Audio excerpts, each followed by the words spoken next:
So at the end, I can lift this up and say John out and drop it? Is that?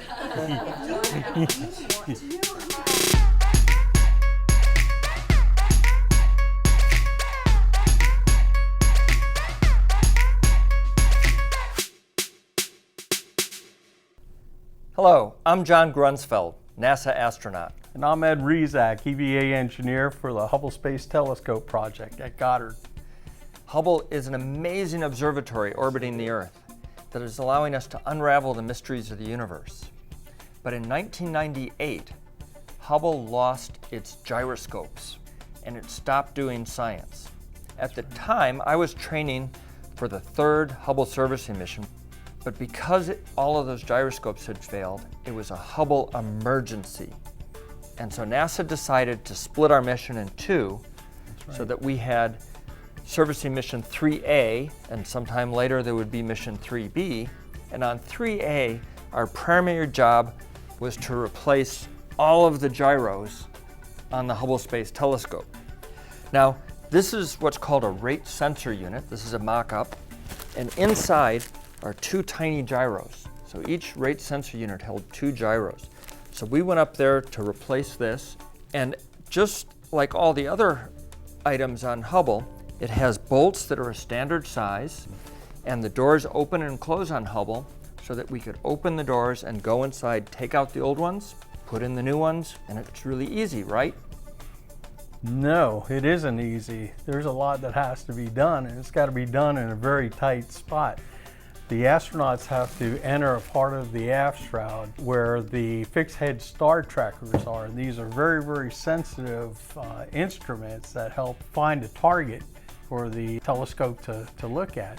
In addition, there's a lot going on to hook up and remove one of these RSUs. We've got cables to disconnect and the three bolts that John pointed out. So it's a tough spot. This was one of the hardest things I did on the Hubble Space Telescope. And I can tell you it was a very dark and scary place in there. Not because space is dark and scary, but because we were told if we bonked into the star trackers or we hit the side of the telescope, we could break the Hubble. And rule number one was don't break the Hubble. Telescope. Yep. And the astronaut had to enter on your back and be, let's see, Steve held you by the feet, didn't he? I inserted Steve. That's right. Who's 6'2", into the telescope. And well, those long arms came in handy. Yep.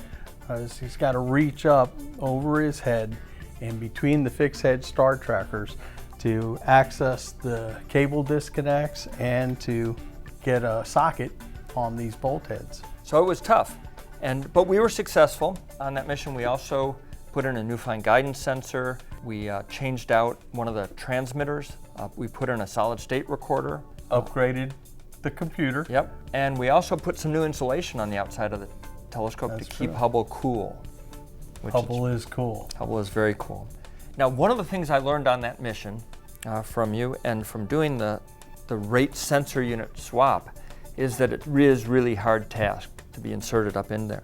The neat thing about doing the multiple servicing missions is that we learn from each one.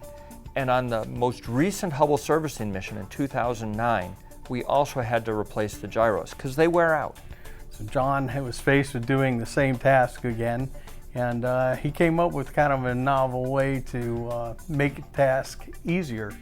I was thinking, you know, it's really hard to get into that spot to replace these. Wouldn't it be great if you had a super long arm that you could reach in and grab the gyro to take it out? So I went to the hardware store and I got one of those pick sticks that allow you to grab cans off a high shelf. And I brought it in to the neutral buoyancy laboratory one day and we put that pick stick into the water to see if we could reach the gyro, and we could. Now that was a $20 pick stick.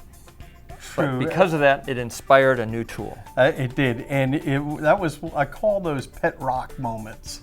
Because you see something and you go, well, why didn't I think of that? But it was a beautiful idea. So we took the concept and we built the RSU changeout tool. We used it, it came in handy for the last servicing mission in 2009. You want to demonstrate? Absolutely. Okay, so this is the handrail that I had to grab that was so hard, but now Lock it on. Could reach into the telescope and grab it. Pretty sweet. So that's how we develop new tools sometimes. It's just a simple idea and a hard task. Make it easier. It works. Thanks, Ed. Thanks, John.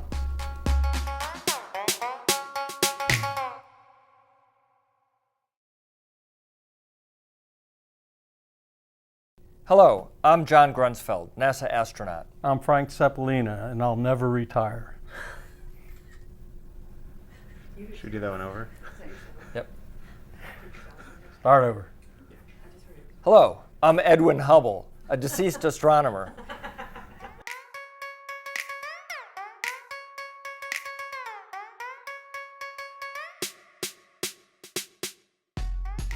Got that out of your system now? I did.